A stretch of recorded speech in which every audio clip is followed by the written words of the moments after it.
Coloca aqui o print do artigo do Marcel Van Hatten na Gazeta do Povo. Democracia, liberdade e justiça. O povo brasileiro decidiu voltar às ruas. E ele faz aqui uma convocação e deixa muito claro que o intuito disso, eu vou pegar aqui a última parte dele. Diante da vingança plena e irrefreável praticada pelo sistema contra a nossa democracia, nossas liberdades e a justiça brasileira, o povo já decidiu por não mais temer e voltar a se manifestar de forma pacífica, organizada e volumosa. Eu tenho aqui... Mais vontade do que realidade. Não, tudo bem. Eu posso estar projetando, né, as minhas intenções de ver alguma justiça. Mas a gente tem que começar, É mais vontade do que realidade. Mas a gente tem que começar, Mas aí que tá. Adriles. E daí eu quero jogar pra gente... Pô, mas aí você quer fazer... É isso. Eu queria jogar pra gente... um marketing. Eu queria jogar pra gente debater aqui. Eu acho, Paulo, que a temperatura das ruas vai determinar, inclusive, o posicionamento político dos senadores e deputados mais fisiológicos. Porque se esquentarem as ruas, esses caras eles trabalham com pautas hegemônicas. A hora que eles perceberem que tem mais gente caminhando para um possível impeachment do Alexandre de Moraes, para a abertura da CPI de abuso de autoridade, a hora que o negócio pulverizar e ganhar força, eu entendo como a única saída para um Brasil com um mínimo de freios e contrapesos e o começo de uma restauração da legalidade e da constitucionalidade, mesmo com todos os abusos que existem aí. Ressurreição da sociedade civil, que você quer. É mais ou menos nessa linha. Tá bom. O que você acha, Paulo? Não, assim, eu não acho que a sociedade sozinha, a participação das pessoas na rua sozinha, nesse momento, vai resolver o problema. Ela pode começar a gerar... O que eu acho que vai... Qual é a chance que eu acho que o Brasil tem? A chance que o Brasil tem é o confronto entre as forças de poder. E foi muito parecido com o que aconteceu para a gente se livrar da Dilma. Eu sempre falo isso. As pessoas têm a impressão de que quem tirou a Dilma foi o povo nas ruas. Eu falo, não foi. O povo nas ruas, e eu estava nas ruas, o povo nas ruas teve um papel. Mas quem tirou a Dilma do poder foram os donos do poder. Lembrem, a Rede Globo foi entusiasmada para tirar a Dilma do poder. Exato. A turma fisiológica, o PMDB, etc., na época, acho que ainda era PMDB, ou MDB, tanto faz, foram os que empurraram. O Temer, o amigo do Adriles, todo mundo foi o pessoal que empurrou. Joel? O que é? Quem é meu amigo? Eduardo Cunha, não é meu amigo. Seu correligionário. Seu correligionário. É óbvio que eu tô sacaneando aqui o Adriles. É o meu papel, né? Sacanear. Alguém tem que fazer isso. Isso é coisa de carioca. Programa da manhã, alguém tem que fazer isso. Mas toda aquela turma, o aparato judiciário acusatório, o Supremo Tribunal Federal. O Supremo Tribunal Federal, o Dallagnol é o que foi flagrado dizendo faquinha é nosso. O mesmo Dallagnol que diz que o sistema eleitoral brasileiro é exemplar, maravilhoso, etc, etc. O Sérgio Moro, que elogia ministro do STF no Twitter, relações maravilhosas. Essa foi a turma que se livrou do PT. Não pensemos que fomos nós, o povo. Então, o que dá esperanças, né? O que dá esperança? Por exemplo, agora tem uma notícia no Globo, saiu agora, acho que saiu hoje de manhã, a Bela Megali, dizendo a preocupação de petistas com o poder de Alexandre de Moraes. Tá aqui, tô lendo a notícia aqui. Tá aqui. O temor à coluna, o temor relatado à coluna por parlamentares do PT é que o ministro, em algum momento, mire integrantes do partido do próprio governo, ou seja, estão com medo do monstro que eles alimentaram. Alexandre é descrito de maneira crítica por alguns advogados ligados à legenda como superjuiz, em referência aos poderes que concentra hoje. Por que eu estou falando disso? Porque eu estou falando que o confronto entre os que têm o poder, ele vai gerar uma brecha para que o povo possa agir. E aí o povo tem que agir com minha sugestão é que o povo sempre age assim, de forma ordeira, pacífica, etc., para não perder a razão, como alguns bobalhões acabaram fazendo lá no 8 de janeiro, por falta de estudo, falta de conhecimento de política, falta de Paulo, prudência. E, Paulo, faltou liderança também, né? Não tinha líder ali. Faltou e falta. Não tinha líder. Faltou e falta. Não tinha líder, mas faltou prudência. Sim. As pessoas precisam ter... Uma das características do conservadorismo é a prudência. Exato. A Bíblia fala em prudência. Ela fala, olha, eu envio vocês como cordeiro no meio de lobos. Então, sejam inocentes como uma pomba, mas a palavra pode ser traduzida como perspicazes, espertos ou prudentes, como alguma tradução diz, como a serpente. Ou seja, estratégios, sagazes. Ninguém pode cair num troço daquele. Ninguém pode cair numa provocação daquela. Nessa altura do campeonato. Então as pessoas têm que ir para as ruas também. O soldado que sai correndo no meio da metralhadora, ele não é corajoso. O Adriles falou assim, não, eu não fui no negócio, uma coisa meio covarde. Não acho covarde não, Adriles. Porque o soldado que sai correndo na frente da metralhadora inimigo, ele não é corajoso. Ele é burro. Exato. Não é exatamente estabelecer-se como Marte, Paulo. Por exemplo, eu acho que a coragem é enfrentar o medo. Se eu estivesse no Brasil. É enfrentar o medo. Você sabe, eu vou confidenciar um negócio para vocês aqui. Terminou a minha fala na comissão de censura, né? Agora subcomissão de censura, terminou a minha fala lá naquele evento. Um deputado me ligou e falou, cara, foi sensacional, mas eu vou te falar um negócio. Se você tivesse falado isso aqui, você estava preso. É isso aí. Eu falo assim, entendeu? Então o Adriles está coberto de razão, não foi covarde, não. Covarde é o cara que se omite tendo retaguarda, que não troca o chumbo. Agora, sair correndo que nem um maluco, então o povo precisa agir de forma estratégica e mais, ter uma pauta única.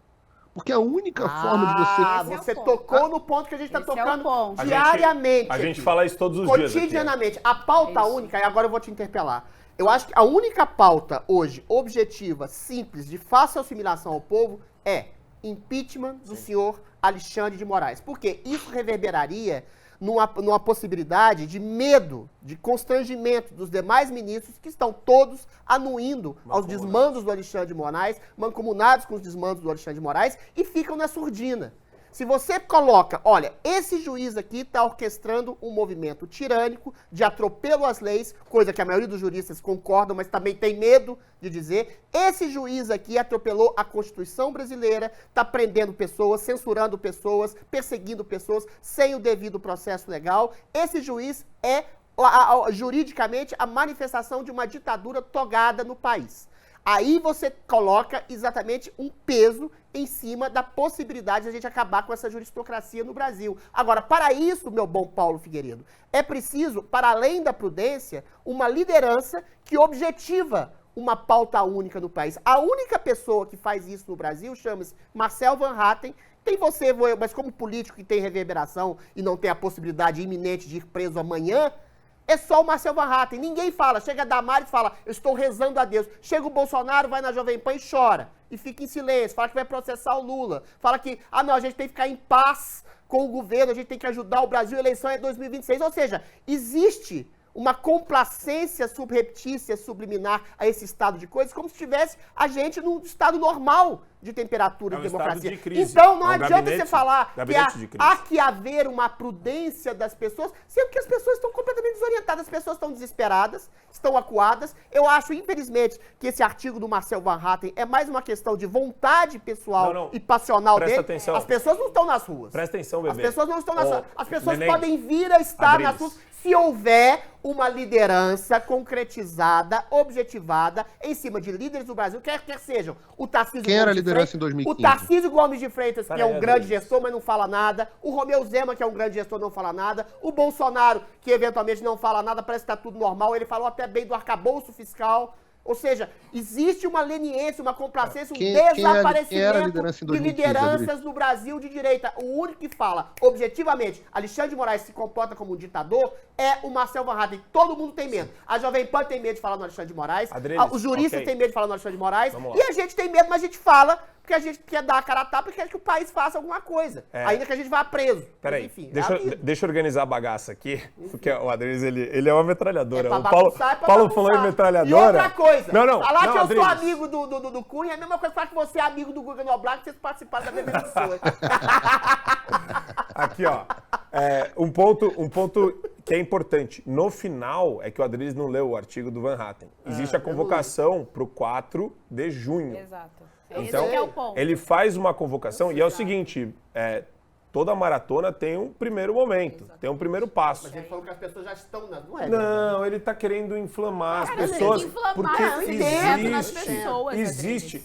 Paulão, a gente está andando na rua, eu e essa figura maravilhosa, que é a Adriele Jorge, segurança de prédio para a gente para falar do Alexandre de Moraes. Pois é, mas Garçom, eu até fiz uma brincadeira. Aqui nos Estados Unidos, então. a comunidade brasileira nos Estados Unidos não tem um lugar que eu não vá que não se pare para falar do Alexandre de Moraes. É uma indignação secreta. Ele conseguiu Contida. concentrar esse símbolo. O Alexandre de Moraes já é o símbolo, só que eu acho que ainda tem um trabalho de conscientização que pode passar por mobilizações populares nas ruas, de entendimento da situação que o país vive. Perfeito. E eu não sei se em 2015 nós tínhamos lideranças, não. Eu nunca considerei o MBL, Kim Kataguiri nunca foi líder de nada. Mas surgiu. E eu falo isso como pessoa que subiu em carro de som do MBL, falei várias vezes no Rio de Janeiro. Não tinha liderança em 2015. O que houve foi uma consciência popular, uma consciência coletiva do problema que o Brasil vivia. E eu acho que nós ainda não chegamos nesse momento.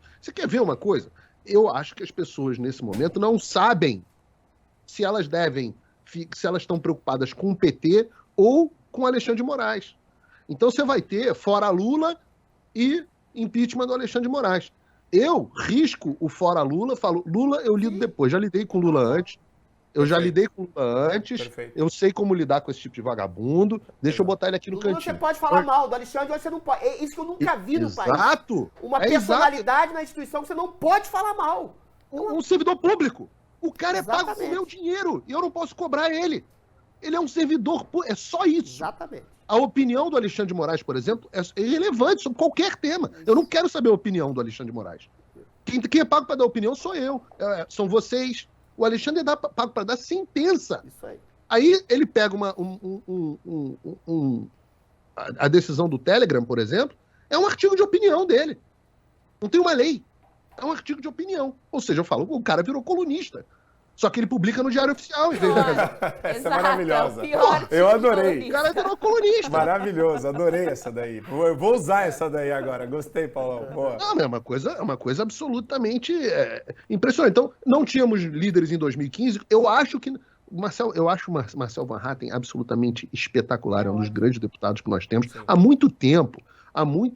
Exato. Inclusive em termos de preparo, etc. Eu acho que ele não alcançou ainda o status de liderança nacional.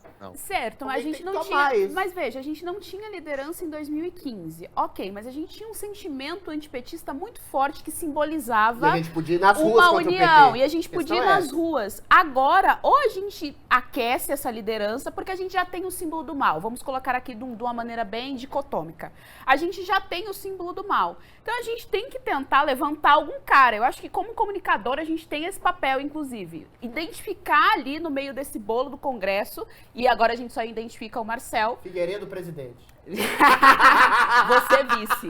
A João gente tem que DeSantis já entrou levantar. aqui Não, na mas é corrida. sério, a gente tem que identificar quem é que tá nesse Congresso, levantar essa bola pro cara cortar. Mas aí que tá. E a gente só tem Mas- essa figura do mas Marcel. eu vou Agora, precisar- a É o que gente, tá falando. a a gente questão é não essa. tem. Veja, naquela época a gente tinha um sentimento antipetista. Naquela Dilma, época a gente segundo. podia ir na rua. E o problema é esse. sentimento, As pessoas têm medo as hoje da pessoas estavam já frustradas com a Dilma, elas estavam abusadas da roubalheira do PT. Hoje em dia a gente não tem mais Tudo bem, isso. mas então a gente Não, precisa. existe um sentimento de autocracia do Tá bom, Supremo Adriles, Tribunal Federal. Mas Adriles, então, deixa eu o rodar a pauta. Então vai foco lá. tem que ser justamente em levantar uma liderança para unificar essa pauta, para aquecer mais esse sentimento. Porque tem muita gente que não sabe, Adriles, que a gente vive numa ditadura. Tem muita gente que acha O ok. sentimento que o Alexandre de Moraes Que está não tem- atropelando a lei, Não eu acho que é é bastante bastante Eu acho que difundido. Não é ainda unânime, que tem gente que unânime apoia. ainda. Vocês estão- Tem gente os que apoia, tem petista que veja, apoia. Gente. Tem os que Deixa, não vamos são organizar. informados ainda disso. Vamos lá. A gente tem que organizar, senão também fica muito solto aqui. E a gente tem que movimentar a pauta, porque tem muito tema relevante. Esse é o mais relevante. A gente sempre dá 1 hora do programa, 50 Só minutos do pra programa só para ele todos os dias.